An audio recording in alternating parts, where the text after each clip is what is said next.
السلام علیکم ورحمۃ اللہ وبرکاتہ۔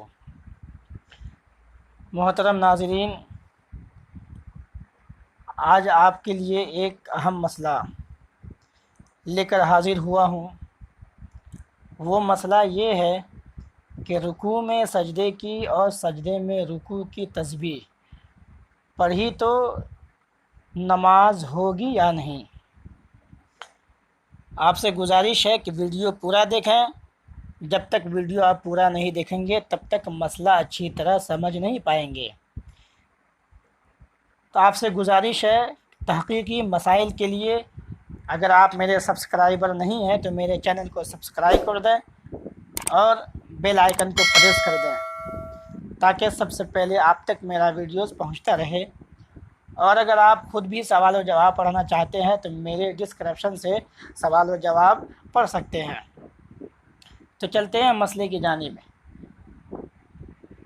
مسئلہ یہ ہے کہ کیا نماز میں رکوع کے وقت سجدے والی تسبیح یا سجدے میں رکوع والی تسبیح کہنے سے سجدہ سہو واجب ہوگا یا نہیں، یا سجدہ میں ایک بار سبحان ربی العظیم کہا پھر یاد آ گیا اور باقی 2 بار سبحان ربی الاعلیٰ کہہ لیا تو سجدہ سہو لازم ہے کہ نہیں۔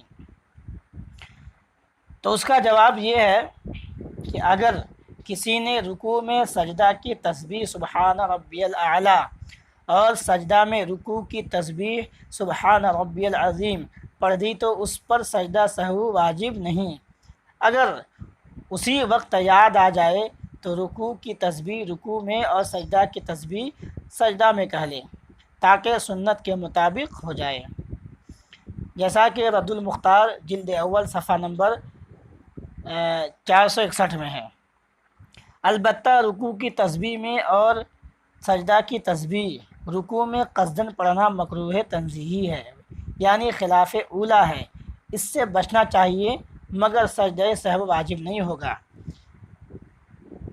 حاصل کلام یہ ہے، اگر آپ نے رکوع کی تسبیح سجدہ میں پڑھ دی، یعنی رکوع میں ہم سبحان ربی العظیم پڑھتے ہیں، اگر وہی تسبیح ہم سجدہ میں پڑھ دیے یا سجدہ کی تسبیح رکوع میں پڑھ دیے تو اس سے سجدہ سہو واجب نہیں ہوگا، آپ کی نماز ہو جائے گی، مگر جان بوجھ کر ایسا کرنا مکروہ تنزیہی ہے، ایسا نہیں کرنا چاہیے۔ تو اسی طرح کے مسائل اگر آپ کو چاہیے، آپ اپنے معلومات میں اضافہ کرنا چاہتے ہیں تو میرے ویڈیوز کو روز دیکھیں، ڈیلی میں ایسے ویڈیوز ڈالتا رہتا ہوں، اور شیئر کر دیں، اچھا لگے تو لائک کر دیں۔ السلام علیکم ورحمۃ اللہ وبرکاتہ۔